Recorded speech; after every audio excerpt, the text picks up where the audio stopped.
Long Island Backstory with Chief Correspondent Gary Jacobs. Hi, I'm Gary Jacobs. Welcome to another edition of Long Island Backstory, where we're back from a brief hiatus, actually not so brief, 3 or 4 months due to COVID, and we're off-site in a different studio.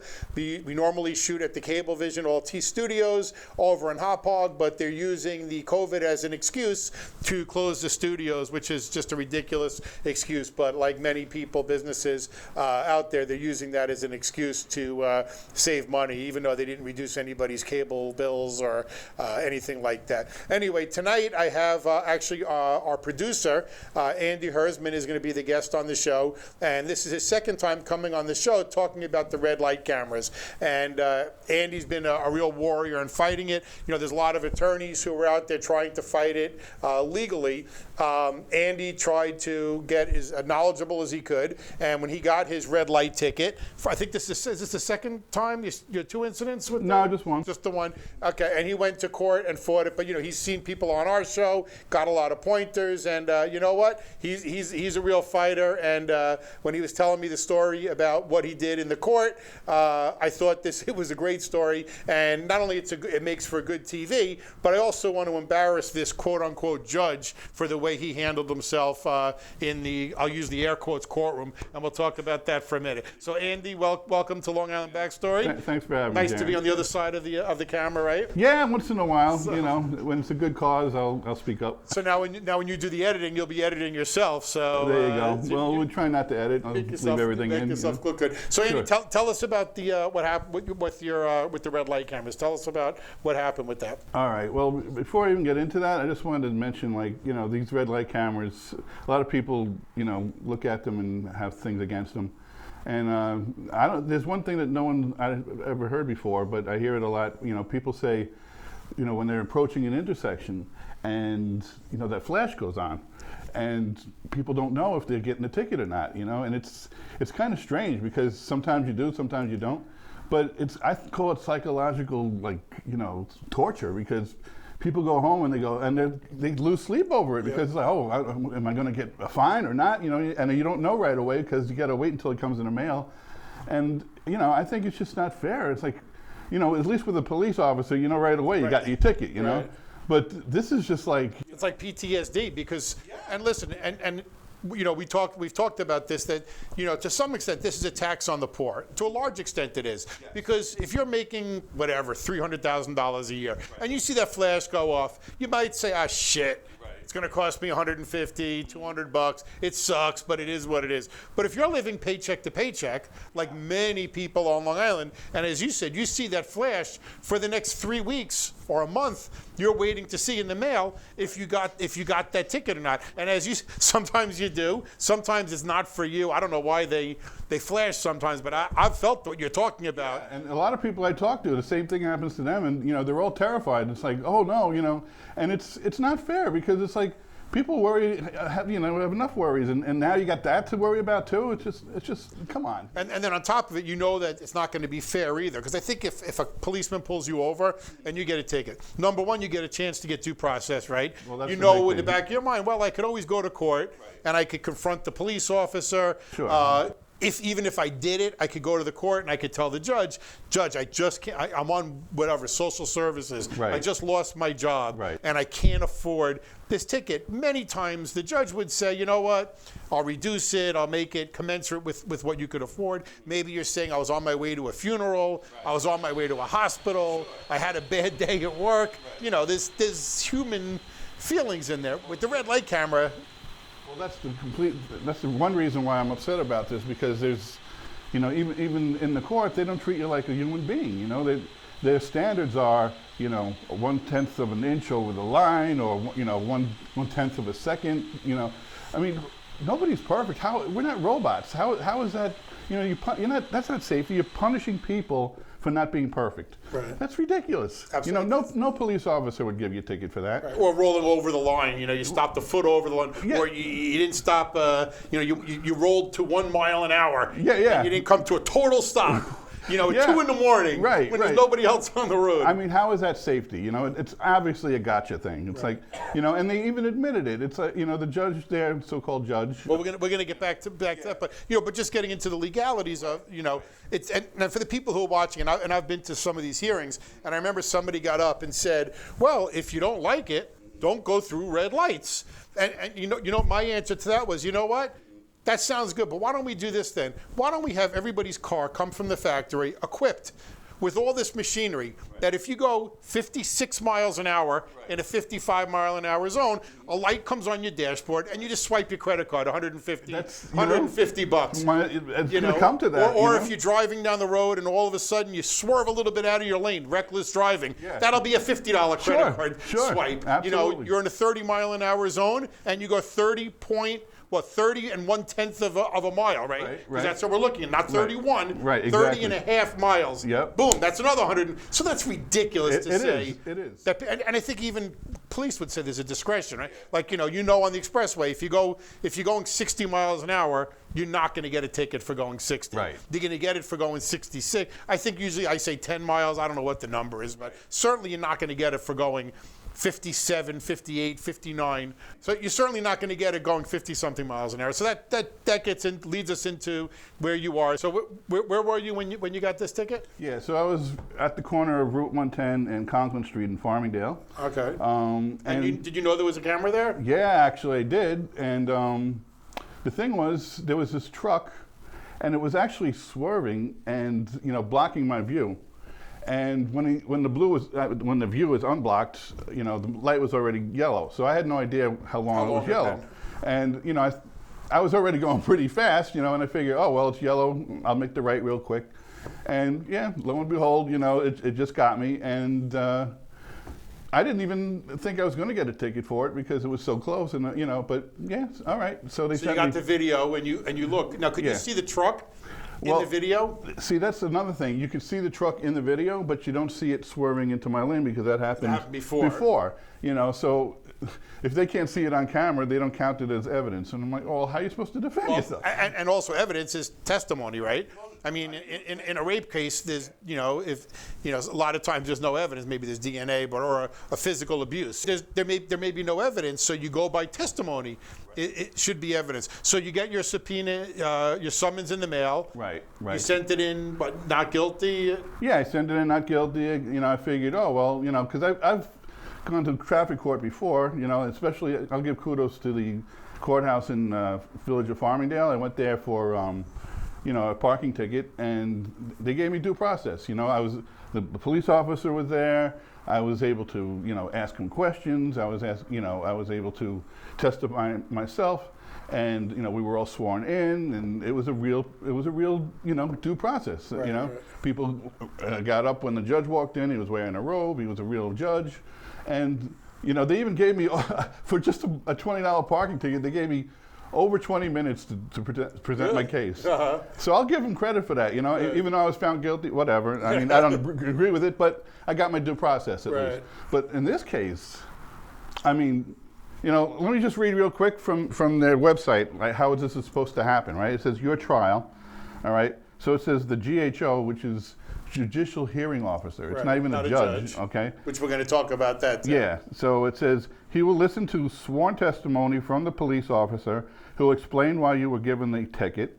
Then you or your attorney may ask the officer questions, and you can also bring witnesses to testify on your behalf and present evidence, and the judge may ask witnesses questions to better understand the testimony. Now, none of that. Well, first of all, so you get to the what looks like a courtroom? Well, it kind of looks like a courtroom, but I've never seen anything so casual before. So do you go through security when you get there? Yeah, you do go through security. And there's guards there or court officers? There's one officer standing there, with a badge. So it appears to be a court. It has a flag. A low-level court, maybe. Yeah. You have the bench kind of, but you have it looked like there was no actual witness stand. There was no, there was a podium, but it really just didn't even feel like a courtroom because, like I said, nobody rose when the judge came in.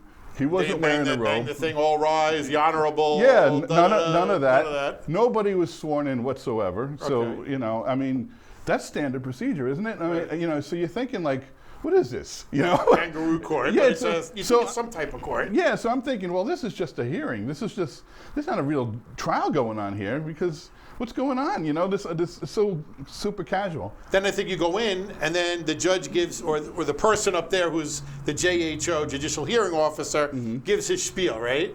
Yeah, so before he even does that, they make you wait over half an hour just sitting there. Right. And, you know, people are like, taking off from work, they're wasting time. And, you know, so what happens, the spiel you're talking about is he talks for about a half an hour, which there is a copy of on YouTube. And So let's show some of that. Yeah, Let's show yeah. some excerpts of that on YouTube. So here you're going to see, I guess it's, I mean, you're not supposed to record in a courtroom, but this isn't a courtroom, it's a public place. But I'm sure if you whipped out your camera and started recording, you'd probably be tackled or arrested. Oh, but yeah. somebody, we don't know who, Right. took a recording, Yeah. and of the same judge that we're talking about. What's his name? So Alan Mathers.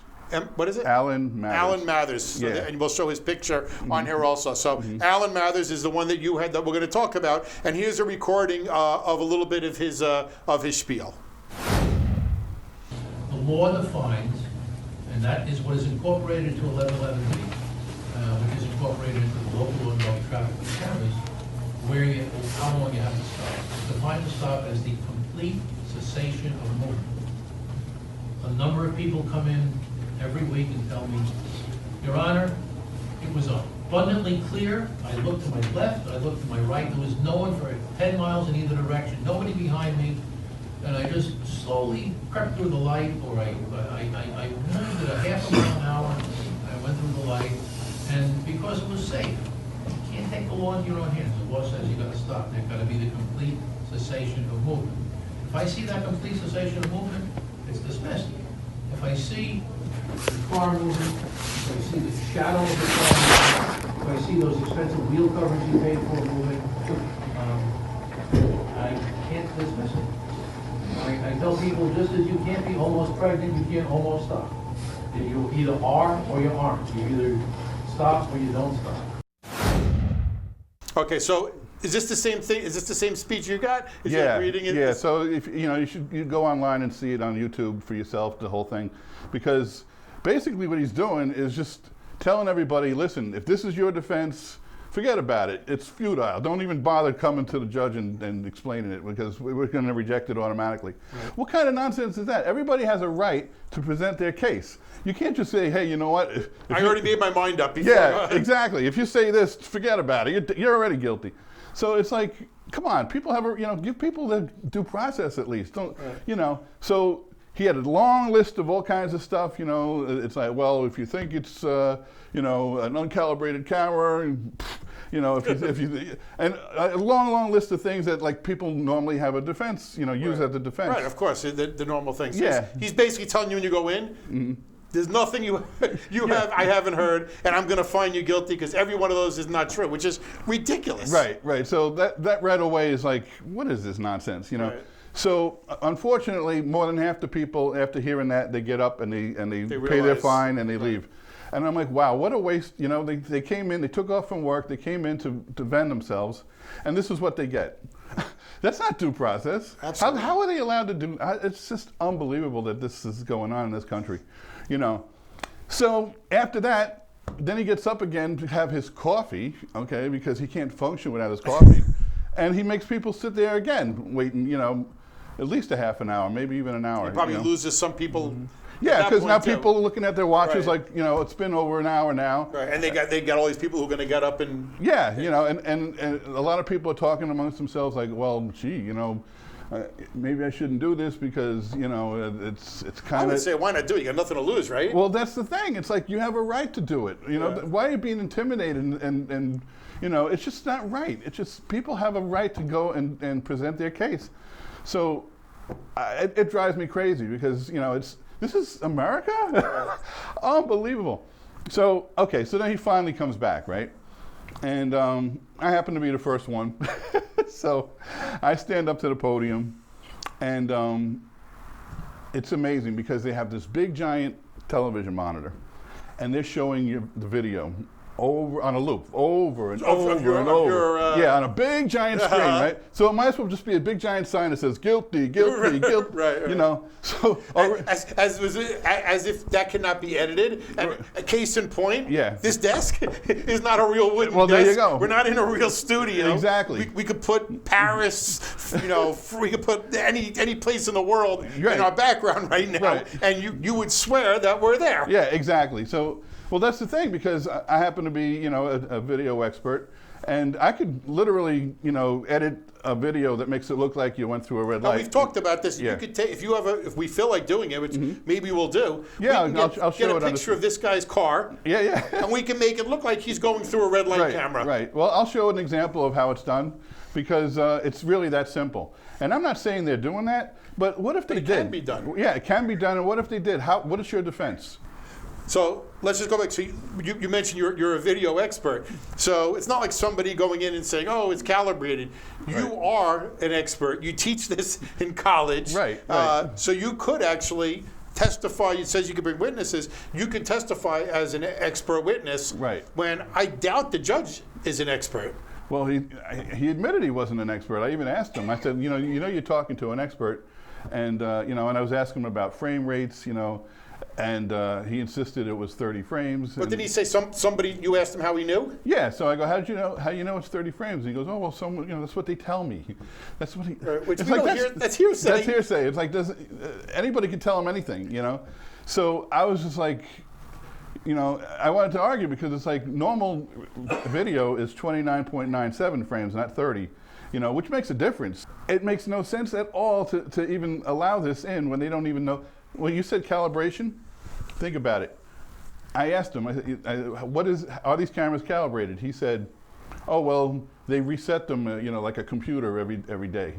Well, turning on your computer, if you have a faulty computer, and you reset it, it's not going to fix it. Right. So that's not calibrating cameras. That's just resetting the computer. So they have these excuses, and they don't make any sense, and they're not backed by any kind of expert testimony. It's just ridiculous. I think more important is the guy that he didn't even have an open mind.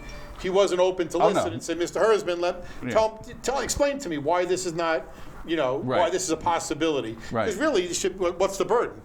There's that's some what doubt, right? Well, that's not. I thought it's like but I explained to him about the truck in my way.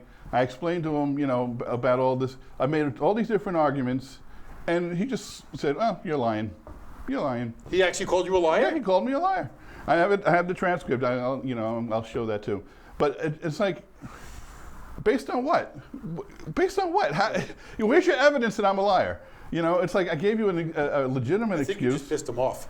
Well, I challenged him. Well, yeah. How dare I actually stand up for myself? Right. Oh, So this is what's going on. And then a couple times he was smashing his hammer, telling you. Oh, absolutely. And that's another thing. It's like he's taking his gavel, trying to scare me with like it. a little baby, right? Like literally, like getting upset about things, and I'm looking at him like, are you kidding me? Like what did I do to deserve this? To get reprimanded. You go in there exercising your rights. Right, and all I did was challenge him. I wasn't disrespectful. I tried my best to get my point across, which he wasn't interested in, obviously. So the whole thing was just a big, giant, ridiculous farce. And I'm like, the more I realized that this was just futile. I can't get my. It was show. It was, yeah. So the more I kept realizing it, the more, it becomes a joke, really. Yeah, and so I'm starting to lose complete respect for the whole thing. Not just for him, but the system and everything. It's like, what am I doing here? Didn't you feel like you had to just laugh in the guy's face? Well, finally, the prosecutor was reading some guilty nonsense mumbo jumbo into the record to prove I was guilty, right? So as that was going on, I was just dumbfounded. So I kind of grinned, just like, and he went crazy. He went crazy. This is borderline contempt.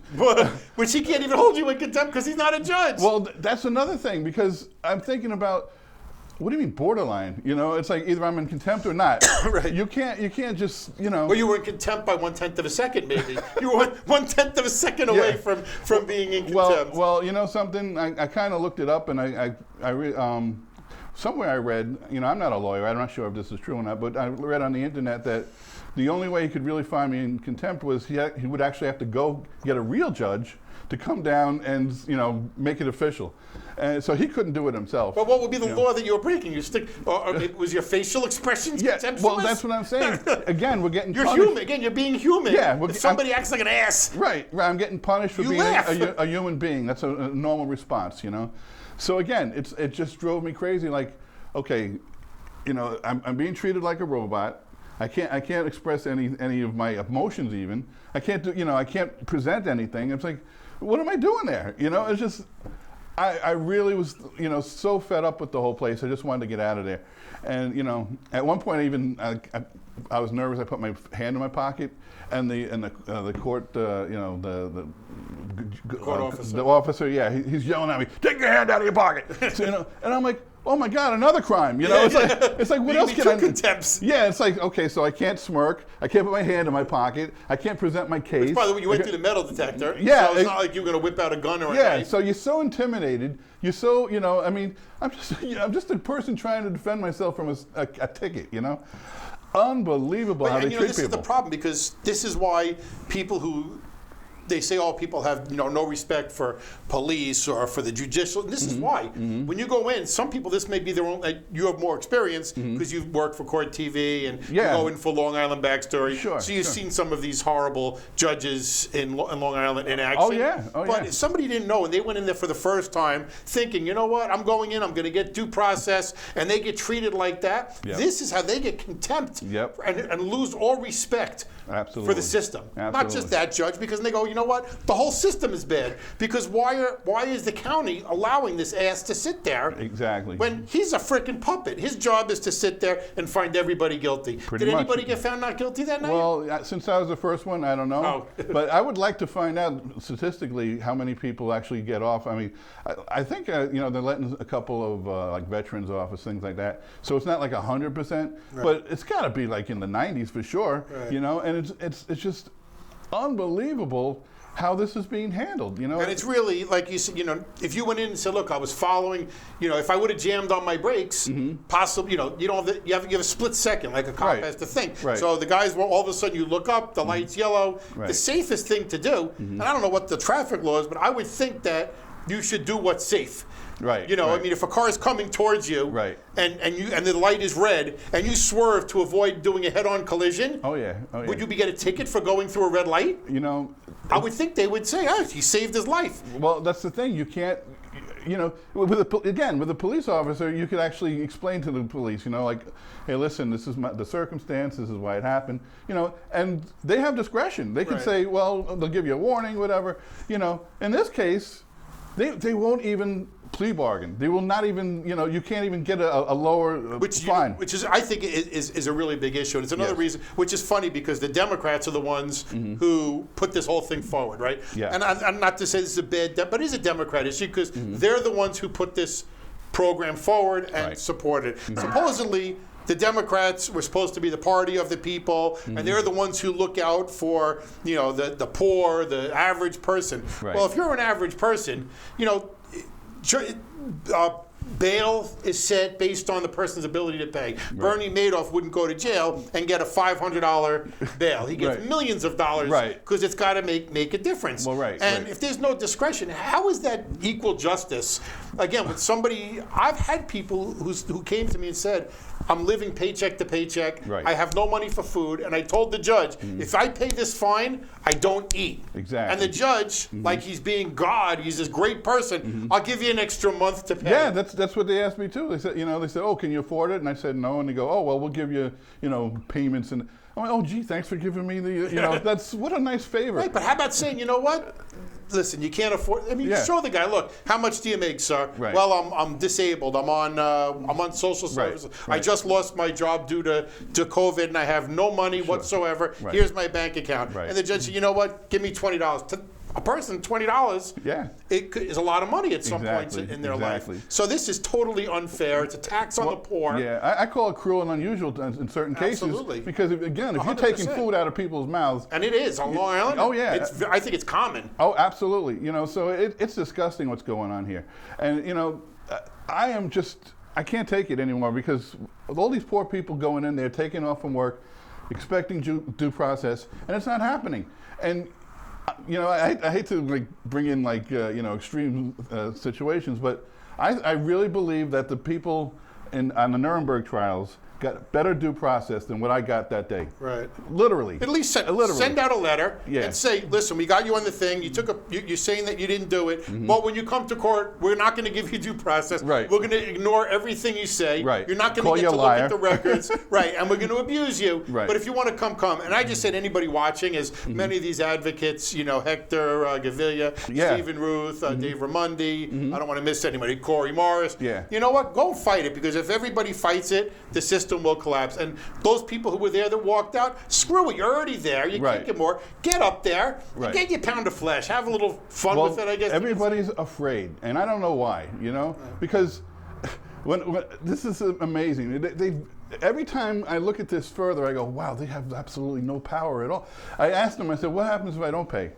He goes, well, I'll recommend. Recommend, okay? That means he has no power to do it himself. Right. He said, I'll recommend to the motor vehicles that you get your registration, taken away or something. And I'm thinking, so the DMV is the one that's going to determine my penalty? Right. They're not even another judge. Yeah, it's like they're not judges. And where's the appeals process? Well, I'm glad you brought that up, because I went online and I went to look at the appeal process. They have a website. And it's really funny because they have a link, and well, I'll show it on the screen. Okay, so let's put the link on. But so there is an appeal process? Yeah, they tell you like you have to fill out something, and then they give you a link to the form that you're supposed to fill out, and it literally says file directory not found when you click on it. Oh my God! And it's been that way for over a year. And you're looking on your phone right now. Yeah, I'm looking at it right now, and it's still October. Yeah, so even if you want to appeal, they don't make it easy for you.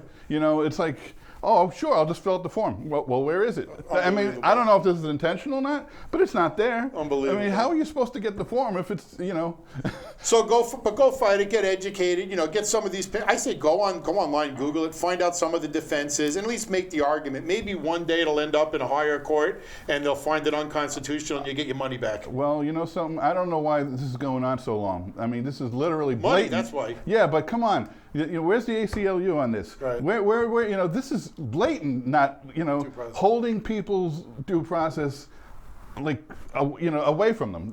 There is absolutely no due process here at all. Unbelievable. At all. And it's, I mean, at least pretend. Right. Well, that's what I say in family court. Some of the judges, they give you the illusion of fairness. They'll let you speak. Right. They'll let you bring your witness. Right. But at the end of the day, they already made up their mind. Yeah, but at least you have the illusion of getting they're not even pretending. They didn't even give you the illusion of. No, they don't even swear anybody in. There's no process or anything. It's just like, what is going on here? So, how are you supposed to have any respect for this stuff? Because it's like... That's why people don't respect the system until we change it. And hopefully one day some lawyer that has a lot of money and is good, or the ACLU, will go ahead I don't know what they're waiting for. This has got to stop. Absolutely. So Andy, thanks for coming out and telling... Hey, you pleasure. didn't have to go far because you were behind the cameras. Yeah. So you only had to walk 4 feet in front of the cameras. But thanks for coming out and talking. Thanks for going there and fighting. Yeah. We'll post some information, different links on the bottom. Right. And everybody go there and fight it and tell us your story. If you recorded it, if you have a good recording from the court that you want to use, bring it in, especially with this fake judge. Let's show it. Let's show him on the show. Let's start exposing these guys. Absolutely. And showing what an ass this guy really is. Absolutely. I'm Gary Jacob. Thank you for joining us at Long Island Backstory.